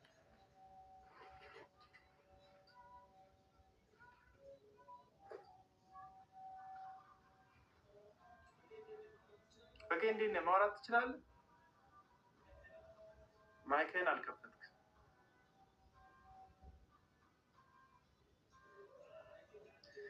አይ ቲንክ አንድ በጣም አደገኛ ሜሴጅ ከፍቄ ይከፍታል። እሺ አደገኛ ሜሴጅ ያየው መሰለኝ።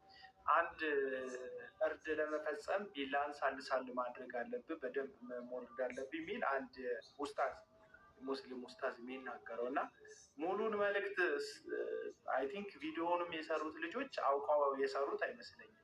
ግን እንደዛ ተደርጎ እንዲታሰብ ኤዲት አድርገው የለቀቁ ሰዎች አሉ። ቪዲዮ እንደዛ ከዚያ ያንን ቪዲዮ ያገኙ ሰዎች ወጥተው ሙስሊሞች ሊያርዱን ተዘጋጅተዋል ወደሚል መልእክት የኡስታዙን ሀሳብ ቀይረውት እንትን ብለዋል፣ አስተላልፈውታል።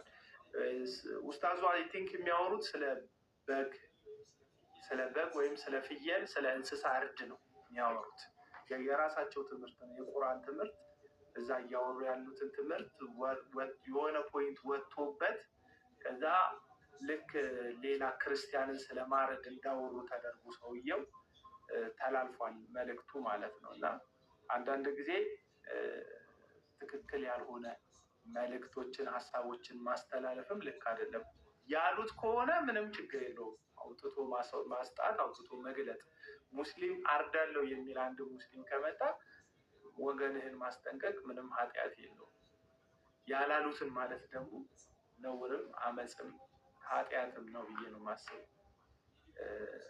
ቪዲዮውን ሙሉ ስላየሁት ነው። ፍቄ መቀጠል ትችላለህ። ሙሉን ሰምቼዋለሁ። ቪዲዮ ሙሉን ስሰማው እኔ ስለ እንስሳ ነው የሚወራው። ሙሉን ስሰማ ፍቄ ቀጥል። በጉዳያችን ወደ ጉዳያችን ልንመለስ። እንዴት አመሻችሁ? አቤላ ሰላም ነው? ሰላም ይብዛል። እንዴት ናችሁ? ሰላም ለእናንተ ይሁን። ኔትወርክ ትንሽ የተቆራረጠ ነው። ድምፄ ከተሰማ ነገር ነው የምናገረው። ያው አንድ በጣም ያሳዘነኝ ነገር ቢኖር ቢያንስ በቤተ ክርስቲያን በኩል መግለጫ ቢያወጣ እንደው ጤነኛ አእምሮ ቢኖር ቤተ ክርስቲያን ብሎ ራሱ የተሰየማት በዛ ስያሜ ቤተክርስቲያን ተማክረናል እንደዚህ አድርገናል ብሎ ቢያወጣ መብሰል ወይም ደግሞ እግዚአብሔር አገልጋይ የሚል እንትን እሳቤ እንወስዳለን። ግን በሚሊዮን የሚቆጠር ምዕመን ያላትን ቤተክርስቲያን፣ በሚሊዮን የሚቆጠር ተከታይ ያላትን ቤተክርስቲያን መሪዎች እንግዲህ እሱ ቤተክርስቲያን ብሎ አንድ ሱቅን መራው ብሎ በሚሊዮን የሚቆጠሩትን ምዕመናን የሚመሩትን አባቶች ለመንቀፍ ለመሳደብ ሲነሳ እንግዲህ ይሄንን እኔ እንትኑን ለመናገር ብቻ ሰዎች እንዲነቁ ብቻ እንዲያውቁ ነው። ወዴት ነው እሳቢያችሁ፣ ሀሳባችሁ? እንደው ቃለ ሕይወት የምትባል ቤተክርስቲያን በኢትዮጵያ ውስጥ ቢያንስ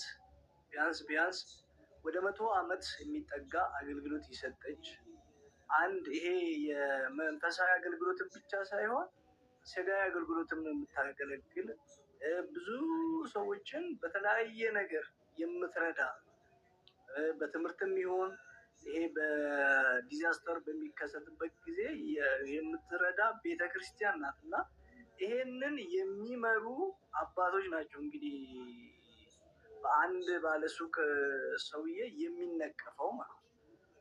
እነዚህን ሁሉ የሚመሩት ይሄን ሁሉ ምዕመን ይሄን ሁሉ ተግባር ብዙ ሚሽነሪዎችን የምታገለግል ብዙ እኔ በዚህ በጣም ነው የሆነ ልብ የሚሰብር ነገር የሆነ የሚያናድድ እንዴት ነው ልትናገሩ ቃላት ያጥራሃል እና እንደዚህ አይነት ነገሮችን እኔ ሰው ሆይ እስከ መቼ ንቁ ንቁ እንላለን እና እንደዚህ አይነት የሆነ የስህተት ነገር ሲነገር የሆነ ነገር ሲነገር ቆም ብላችሁ አስቡ።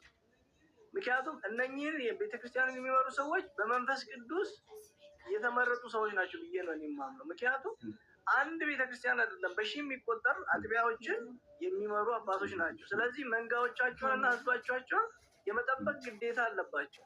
ስለዚህ እሱ እንደውም ከዛ ቤተክርስቲያን ወጣው የሚል ሰውዬ ከቃለ ሕይወት ቤተክርስቲያን ወጣው ብሎ ምናልባት ዲቴሉን ስለማላክ ቢያንስ እንትን ለነሱ ክብር መስጠት ነበረበት እና ኖ ልክ አይደለም ለሚሉት ሰውዬ የጭቃ ጅራፉን እያነሳ የሚወረውር ሰው ነው እና ስለዚህ እንደዚህ ነው እንደዛ ነው የምንለው ነገር የለም እና እኛ ለቃለ ሕይወት ቤተክርስቲያን አባቶችና አገልጋዮች አዛዦች ነንና ስለዚህ እነሱን እንሰማለን። አንድ እንደ ቤተክርስቲያን ብለን አክሰፕት አድርገን የእሱ የሚመራትን ቤተክርስቲያን አንድ አጥቢያ እንደ ቤተክርስቲያን ብለን ብንወስድ አንድ አጥቢያ የሚመራ ሰውን እንስማ ወይስ በሺህ የሚቆጠሩ አጥቢያዎችን የሚያገለግሉ አባቶችን እንስማ የሚለውን ነገር ለማስገንዘብ ነው። ቴንኪዩ አቦይ ተባረክ። እንደውም አንድ አጥቢያው እኮ አጥቢያው ምዕመን ሁሉ ግመል ነው። ወይ ፎቶ ካላሳያችኋል አይታችሁታል። ግመል አጥቢያው ያሳያችኋለሁ። ችግር የለም። ግሪን ስክሪን ላይ አይደል ያለው ግመሎቹ ካገኟቸው አሳያችኋል። አድ ላርጋቸው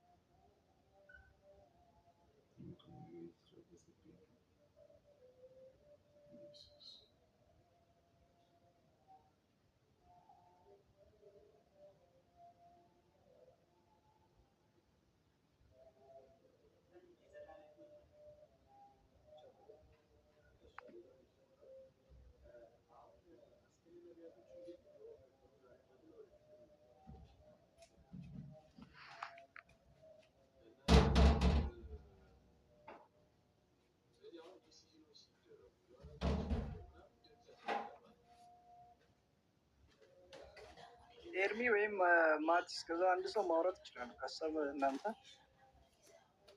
ሌላ እስኪመጣ ድረስ ያ ዝም ማለት እንትን አይ ቲንክ ከዚህ በኋላ ለዩጩፍ አይነቱ ብዙ ሱቅ ምናምን የሚለው አገላለጽ እያሳመነኝ አይደለም። ወደ ሱፐር ማርኬት ሳያድግ አይቀርም የሱ ማርኬት ይመስለኛል እና ሞሮፍ ወደ እንደዛ ቢባል ተለቅ ያለ ሱቅ ነው። ሱፐር ማርኬት ካልክማ ብዙ የሚሸጡ ነገሮች አሉበት። ለሰው እኮ ጠቃሚ ነገሮች አሉበት። እንደው ሱቅ የሚለው ነገር እኮ እንደው አንዷን የምትሸጥ ነገር ስላለች ነው እንጂ ያንን ነብሩን ነገር እንደው ሪፕሬዘንት የሚያደርግልን ነገር የለም። አገላለጽ ምናልባት ቃላት ስላጣን ሱቅ ምናልባት ሄደ የሆነ ነገርም ፒክ አድርገህ የምትወስድበት ነው እና እሱ ነው እንትኑ እዛኛው ስልኬ ላይ ነው ያለ የግመሉ መሰለኝ። ይሄውና እኮ አሁን እንትኑ የሚሰራው እዛ ወላይታ ሶዶ ላይ ያለ 5 ስታር ሆቴሉ የዩጩፍ ሆቴል እና ለዚህ ፊኒሽንግ ገንዘብ ያስፈልገዋል። ለዛ ነው ተፍ እያለ ያለ። አላለቀም እንዴ እስካሁን? ይሄ ነገር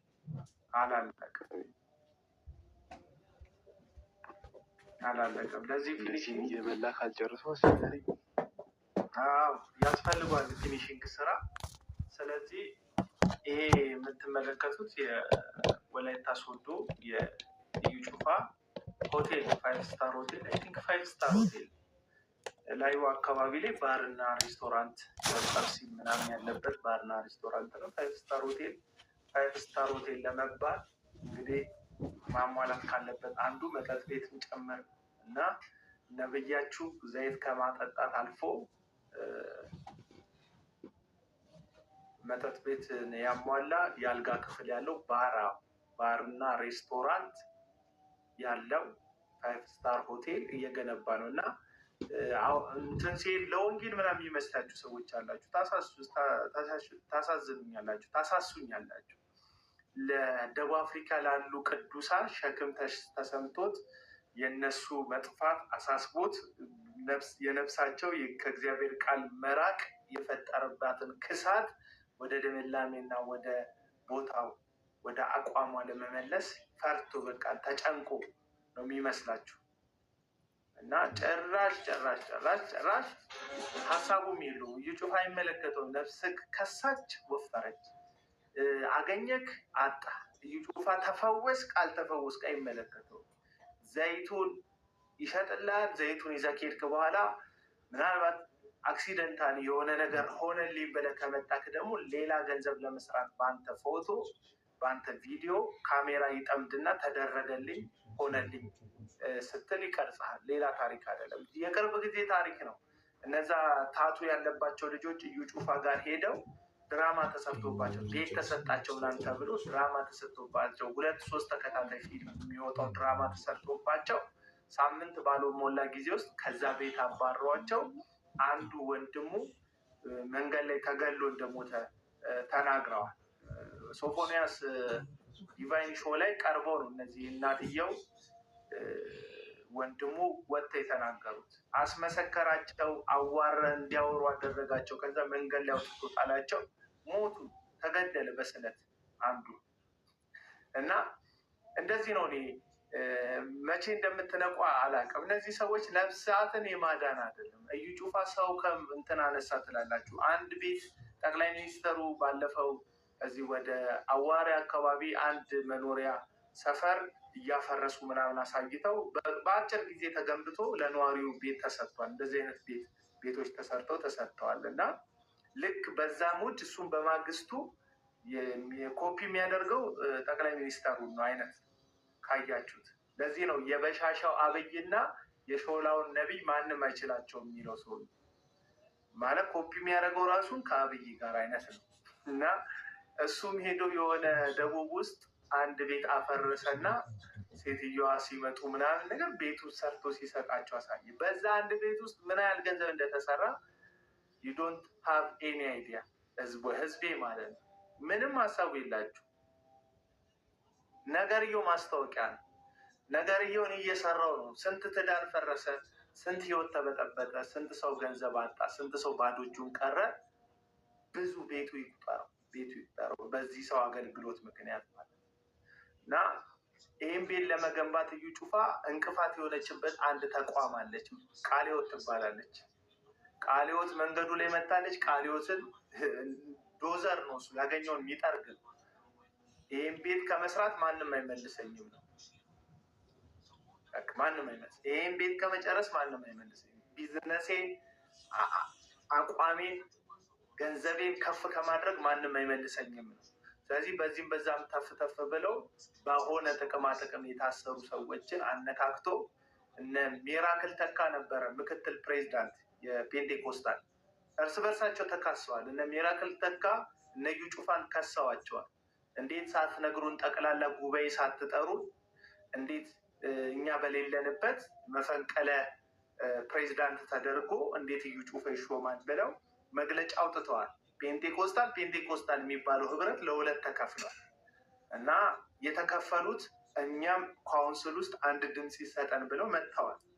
እርስ በርሳቸው ማይስማሙ፣ እርስ በርስ የሚዘነጣጠሉ፣ ለስልጣንና ለወንበር አንዱ አንዱን ሲጓትት የሚውል ማህበረሰብ ነው። እንግዲህ እነዚህ ናቸው። እግዚአብሔርን ሰማን ለኢትዮጵያ በ2017 የክብር ዓመቷ ነው የመጠርመስ ዓመቷ ነው ምናምን የሚሉት። ሂዱና ትንቢቶቻችሁን ስሟቸው መልሳችሁ። ይህ ዓመት ብላችሁ ግድግዳ ላይ የለጠፋችሁትን የጠንቋዮቻችሁን ግምት ሂዱና አንብቡ። አገሪቷ እንግዲህ ያለችበትን መሰረታዊ ነገር ታውቃላችሁ። የጦርነት ስጋት አለ፣ የጎረቤት ሀገር ፍርሃት አለ፣ አንዱ ከአንዱ ጋር ይነሳል። አገር ውስጥ ራሱን የቻለ ስጋት አለ፣ ብዙ ነገር አለ በዙሪያችን ላይ ያለ ማለት ነው። እና እነዚህ ሰዎች ግን የሚነግሩን ምንድን ነው? ኢትስ ኦኬ ነው የሚሉን ሁልጊዜ። ልክ ሀሰተኛው አሁን በቅርብ የሚመጣው ሀሰተኛው ገምቶ አዳሪ ፓስተር ቤኔን የሚባል ነጫጭባ ጠንቋይ፣ አይም ሶሪ ነጫጭባ ያልኩት ያው እኔ ፋዘሬ ምናምን የጣሊያን ምናምን ወረራ ታሪክ ምናምን ስለሚወድ ሲናገር ፈረንጆችን ሲጠራ ነጫጭባ ስለሚል ነው። እና ገምቶ አዳሪ ኢንተርናሽናል ጠንቋይ እየመጣላችሁ ነው። እሱንም ደግሞ ላሳስባችሁ ፈልጋለሁ። ኢንተርናሽናል ጠንቋይ ቤኒን የሚባል ጠንቋይ ምን አለ? ኮሮና እንደ ወርልድ ዋይድ ህዝቡ ላይ የተሰራጨ ጊዜ ኢትዮጵያ ውስጥም በጣም አስጨንቆን ነበር። ማስክ ያላደረገ ሰው የለም እዚህ ውስጥ። ሀገር ውስጥ ብትሆኝ ከሀገር ውስጥ ብትሆኝ አፍንጫሽን አፍነሻል፣ እጅሽን ጓንት አድርገሻል፣ በሳኒታይዘር ተለቅልቀሻል፣ ታጥበሻል፣ ሻወር ገብተሻል። ሁልሽም እዚህ ውስጥ ያለች ሰው እና የመጣ ጊዜ ኢትስ ኦኬ አለ። ኢትስ ኦኬ ኮሮናን ሃንድል ያደርጉታል። ጌታ ኪውሩን ይሰጣቸዋል፣ መድኃኒቱን ይሰጣቸዋል ለዶክተሮቹ። ከዛ ከ5000 ሰው የዘለለ አይሞትም አለ። ልክ እዚህ ሀገር ያለው ገምቶ አዳሪ አንድ አለ ሚጮ 24 ሰዓት ሚጮ አንድ ሀሰተኛ እቃወማለሁ የሚል አለ። አኮላሽቶ የለቀቀው እንትና ማን ነው? እስራኤል ዳንሳ። እስራኤል ዳንሳ እጅግ ላይ እፍ አድርጌዋለሁ ብሎኛል ጌታ ኮሮና። ከዛ በማግስቱ እፍ አደርግብሃለሁ ያለውን እጁን ጓንት አድርጎበት ተመለከተ። ሊጨብጡት የመጡትን ሰዎቹ ራሱ እንደዚህ ነው የሚላቸው፣ ሰላም የሚላቸው የነበረው እና ቤኒንም ልክ እንደዛው ሃንድል ያደርገዋል ጌታ። ከ5000 ሰው የዘለለ አይሞትም።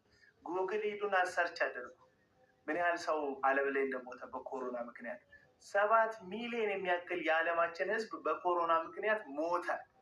ቤኒን ግን ምን አለ? እግዚአብሔር እንዲህ ብሎኛል፣ ከ5000 ሰው የበለጠ አይሞትም ብሎኛል። ኢትስ ኦኬ ብሎኛል። ውሸታ ቤኒን የእግዚአብሔር ሰው አይደለም። ገምቶ አዳሪ ጠንቋይ ነው። ኢንተርናሽናል ጠንቋይ ነው።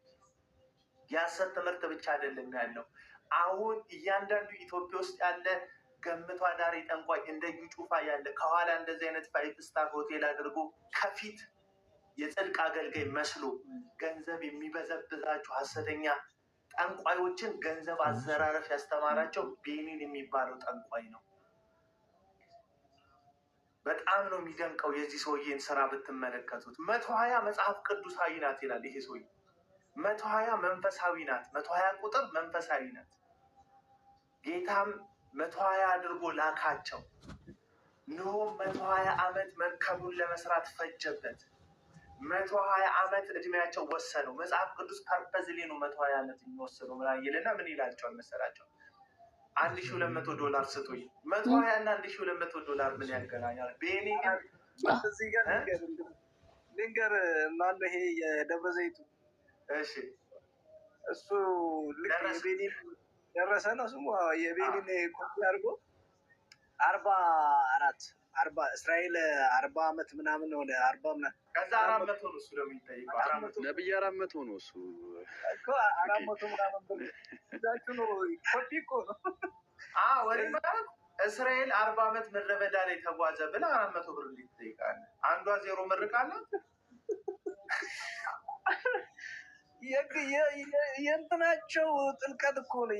የአእምሮ ረሀብተኝነታቸው ጥልቀት ህዝብን በምን ያህል እንደሚያደነዝዙት አየህ። እግዚአብሔር ነገር ህዝቡ ራሱ የሆነ የእግዚአብሔር ቃል እውቀት ስለሌለው በእነዚህ አይነት በእግዚአብሔር ቃል እውቀት እንደጎደላቸው ስለሚያውቁ ህዝብን ግን ምንም ይሁን እኮ ለመንጠቅ በቃ የሆነች እንትን ይፈልጋሉ። ያሁን $120,000 ወይ $120 አምጡ ምናምን እንዳለው ይሄኛው ደግሞ ጀስት በአቅም ነው ያንን ለመቀፈል ነው። እና ያ $1,200 ነው ያለው። 120 የሚል ጥቅስ ጠቅሶ $1,200 ከህዝቡ ይቀበላል። ቤኒን የሚባለው ሰው ማለት ነው። ዛሬ ያገኘሁት ወንድም ደቡብ አፍሪካ አግኝቼዋለሁ አለኝ። አንድ ወንድም አግኝቼ ነበር እና ያገለገለበትን ተካፍያለሁ። እመኑኝ እየመዘገበ አለ የሚሰጠውን ሰው ስምና አድራሻ። እመኑኝ የዛሬ ዓመት ስመጣ የሰጣችሁኝን 10 እጥፍ ጌታ ካልሰጣችሁ ይኸው ስማችሁን መዝግቤያለሁ እመልስላችኋለሁ 10 እጥፍ አድርጊ ብሎ ከህዝቡ መለሰ። በአመቱ አልመጣም ሰውዬው። 10 እጥፍ እንዲመለስልህ ትሰጣለህ። 2 ማረጋገጫ አለ። አንደኛ የእግዚአብሔር ሰው ይመልስልኛል 10 እጥፍ አድርጎ ብለህ ትሰጣለህ። 5,000 ብር ቢኖር ኪስ ውስጥ ትሰጣለህ። 10,000 ቢኖር ትሰጣለህ። በሁለተኛ ደረጃ ደግሞ ጌታ ይሰጣችኋል። አንደኛ እኔ እሰጣችኋለሁ፣ ጌታ ካልሰጣችሁ እኔ እመልስላችኋለሁ አለ። ሁለተኛ ግን ጌታ ይሰጣችኋል። ስለዚህ ስትሰጥ አንተም ብልጣብልጥ ነኝ ብለህ 2 አድቫንቴጅ ይዘህ ነው የምትሰጠው። ጌታ ካልሰጠኝ የእግዚአብሔር ሰው ይሰጠኛል ብለህ ገባ። ምንድን ነው ይሄ ትኩረት? እንደዚህ አይነት ትኩረት የሚያስደርጋቸው ይሄን ስትል የሰማዩን አምላክ እግዚአብሔርን ሳይሆን የሚያገለግሉት ኖትን ነው የሚያገለግሉት። የገንዘብ ኖትን ነው የሚያገለግሉት። የመንግስት ማህተብ ያለበትን የሚገዛ የሚሸጠውን ገንዘብን ነው የሚያገለግሉት። ኢየሱስ ደግሞ ለሁለት ጌቶች ልትገዙ አትችሉም ብሏል። አለቀ በቃ። እዩ ጩፋ ገንዘብን ነው የሚያገለግለው። በቃ ሌላ ታሪክ። አሁን ለአጫቸውን እያዝረበረቡ ነገ እሱን ለመሆን የሚከጅሉ አረማመዳቸው እንደሱ የሚያደርጉ ጸጉር አጎፋፈራቸውን እንደሱ የሚያደርጉ ሱፋቸው ራሱ አንድ አይቻል። አንድ ነብይ ነኝ የሚል አዲስ አበባ መጥቶ ነው አዲስ አበባ ውስጥ እንደማይኖር ያስታውቃል። ምክንያቱም በሳይክል መሄጃው ቦታ ላይ የሚሄደው የኮሊደር ልማቱ ላይ እና የአዲስ አበባ ነዋሪ እንዳልሆነ ያስታውቃል። እና ያደረገው ሱፍ አረንጓዴ ሱፍ ነው። እሱም ቪዲዮ አይታችሁታል። ይሄ ያደረገው ሱፍ እና የሚራመደው የዩ ጩፋ አይነትን አረማመድ ነው። ፂሙ እንደዩ ጩፋ ነው። ጸጉሩ እንደዩ ጩፋ ነው። እና የሚራመደው በምንድን ነው? በሳይክል መሄጃው ላይ ነው። እና ግሪን ኤሪያው ተነስቶ ነው የሚሄድ የሚመስለው ልጁ ማለት ነው። ምንድነው ኮፒ የሚያደርገው? እኔ ያሳዝነኝ። ግሪን ኤሪያው እየተጓዘ ነው የሚመስለው። ቴንኪዩ ፌብዬ፣ አሁን እኮ ተገለጽልኝ። እና በዚህም ያክል ደረጃ የሚሳደቡት አሁን ለምሳሌ ዩጩፋን ወክለው የእግዚአብሔር ሰው ነው ምናምን የሚሉ ሰዎች ማረጋገጫችሁ ሲባሉ አጋንንት አስወጥቷል። ሌላ ታሪክ የለም። አጋንንት አስወጥ አጋንንት በቃ ሌላ የለም። አዎ በጣም አዝናኝ ቪዲዮ እኮ አይቼ ነው። ግሪን ኤሪያው እየሄደ የሚመስል ሳሩ ተነስቶ ጫማ አድርጎ እየተጓዘ የሚመስል ሰው እና አረማመዱን ስታዩት ምናምን እኔ በጣም ነው የሚደንቀኝ። ተከታዮቹ ምን እንደሚል ሳይገባቸው አሜን ለማለት ያላቸው ዝግጅት። አንድ ቪዲዮ ዩጩፋ ቅርብ ጊዜ ለቆ ነበረ።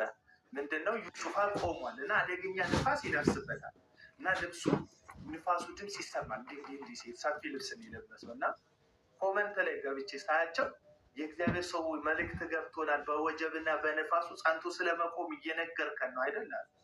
ኢየሱስ የማይገባ ሰውዬ የእሱ ቪዲዮ የመልቀቅ አራራ ገብቶ የቪዲዮን መልእክት መንዝረክ እንደተረዳ ሰው የምትሆነው የእግዚአብሔር ቃል ገብተዋል። እግዚአብሔርን ቃል ተወዳል። ኢየሱስ መች ገባ? መጽሐፍ ቅዱስ መች ገባ? ዘፍጥረት፣ ዘጸአት፣ ዘሌዋውያን እያልኩ መች ሄድክ? መች ሄድክ? እና በዚህን ያህል ደረጃ ህዝቡ አመፅንና ሐሰትን ለመከተል የተዘጋጀ ነው። የዚህ ደግሞ ዋናው ተጠያቂዎች እግዚአብሔር ምሕረት ያደርግላቸው የአብያተ ክርስቲያን መሪዎች ናቸው። አለቀ። ሌላ ታሪክ የለም። ዛሬ መግለጫ ሰጣችኋል፣ ደስ ይለናል። ብዘገዩን ደስ ይለን። እናንተ ናችሁ መሪ እንድትሆኑ እንፈልገው። አቡና የሚባል ፂም ያለው ልጅ ቲክቶክ ላይ ወጥቶ አንዳንዴ ስሜታዊ የሆነ ማይሆን ነገር የሚናገር ልጅ አይደለም መሪ ሆኖ ፊት ለፊት መቅረብ ያለበት። ማንም እዚህ ጋር ኤርሚያስም ፍቃዱም ማቲ ማናቸውም እዚህ ጋር ያሉ እነ ጃልሴና ማንም እዚህ ጋር መሪ መሆን የለበትም። እናንተ ናችሁ። ለእግዚአብሔር ህዝቡን ኃላፊነት ለእናንተ ነው የሰጣችሁ። በቃ መሪ መሆን ፊት ለፊት ወጣችሁ መጠመድ ያለባችሁ እናንተ ናችሁ። መሰደብ ያለባችሁ እናንተ ናችሁ። መሰደብ አለባችሁ። ላመናችሁት ወንጌል መሰደብ አለባችሁ። ዋጋ መክፈል አለባችሁ። ከስራችሁ መፈናቀል አለባችሁ። እኔ አይደለሁም መሰቃየት ያለብኝ፣ ማናችንም አይደለም። እኛ መመራት ነው ያለብን። እኛ እናንተን እሺ ነው ብለን መታዘዝ ያለብን። እኛ ከስር ሆነን አሜን አዎ ልክ ናችሁ ብለን ሰፖርት ነው ማድረግ ያለብን እንጂ የዋናነት ፊት ለፊት የግንባርነት ስራ መስራት የለብንም። እኔ ምንድን አልተዛጠዝም እንደ አንድ ሰው ጋይቼ የወንጌል አርበኛ ና እየተባልኩ ቁጭ ብል እኮ ነው የሚሻለኝ።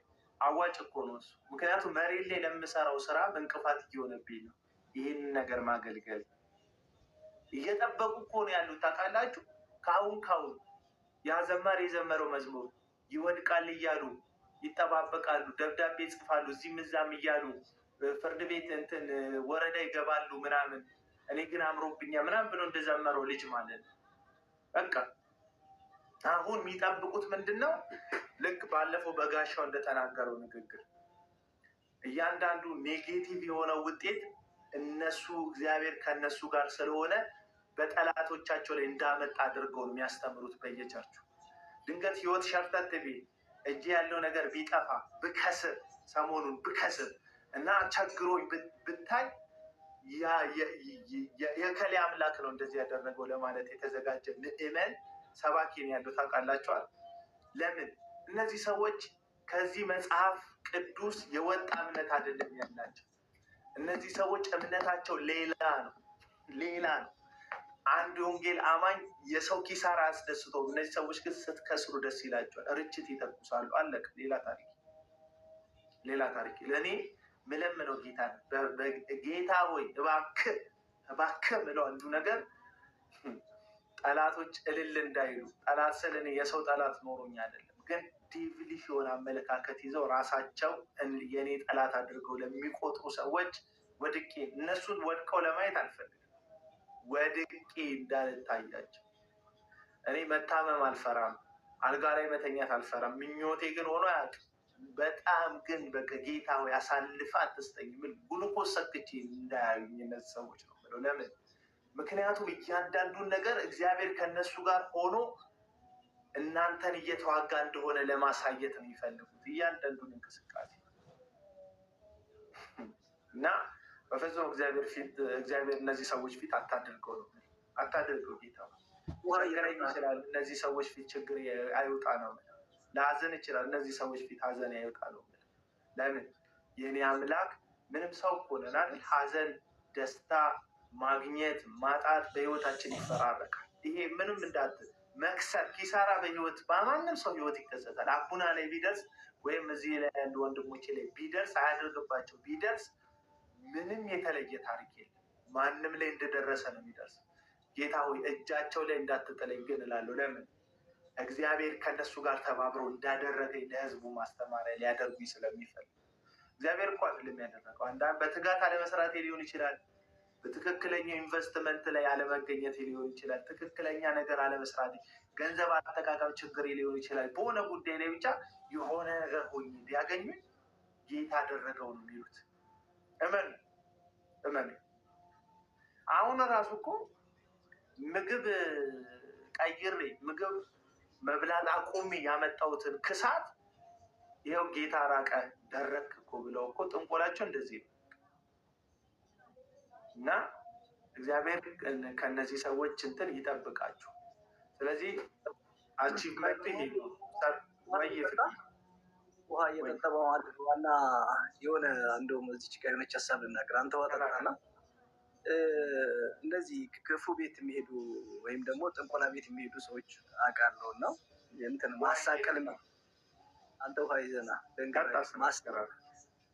ማሳቀል የሚባል ነገር አለ። የምታውቁ ከሆነ የባዕድ አምልኮ የሚያመልኩ ሰዎች ያሳቅላሉ፣ አንዱን ለሌላው እንትን ይላሉ እና አንደኛዋ በመሀል ጌታን ታገኛለች እና ጌታን ታገኛለች። ያችኛዋ ሄዳ ታሳቅላለች። ያሳቀለ እርስ አሁን አንዱ ሲያሳቅል ምግብ አይበላም፣ አብሮ አይበሉም፣ አብሮ አንድ ቤት አይገቡም፣ አብሮ ህብረት አያደርጉም እና እቺ ጌታን ያገኘችው ሴትዮ ምን ትላለች? ያችኛዋ እኔ እግዚአብሔር በእድሜ ሞቼ ሊሆን ይችላል። ምክንያቱም ካሳቀላችሁ ያሳቀላችሁት ሰውዬ ከሞተ ለጠንቋዩ ግብር ትከፍላላችሁ እና እቺ ጌታን ያገኘችው እኔ እንደውም በትክክለኛ ሞት ልሞት ይችላለሁ፣ እቺ ሴትዮ እንዳትከስር ንገሯት፣ እኔ ጌታን አግኝቻለሁ እና የትክክለኛ ሞት ብሞት ሄዳ ገንዘቧን ለዛ ለጠንቋዩ እንዳትሰጥ፣ ንብረቷን እንዳትሰጥ። ምክንያቱም ይችን ሴትዮ እንደዚህ ካረክልኝ ይህንን አስገባልሃለሁ፣ ያንን አረጋለሁ ምናምን የሚባላል እና በአለሙ ወይም ደግሞ በዚህ በባዕድ አምልኮ ልምምድ እንደዚህ ነው።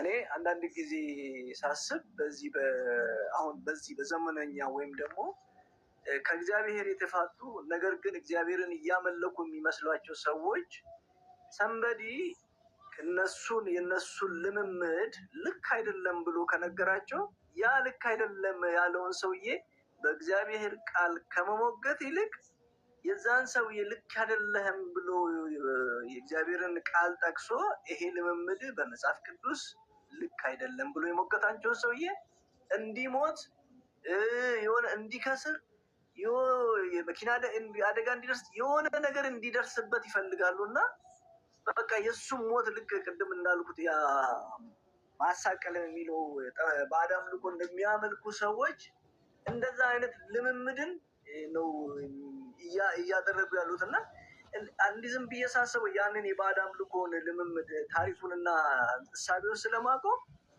ሰዎች ከእግዚአብሔር ሀሳብ ወደ ባዕድ አምልኮ ያንን ባግራውንዳቸው ምናልባት እነዚህ ሰዎች በኋላ ታሪካቸው ቤተሰቦቻቸው ወይም ደግሞ እነሱ የዚህ አይነት ልምምድ አላቸው ወይ?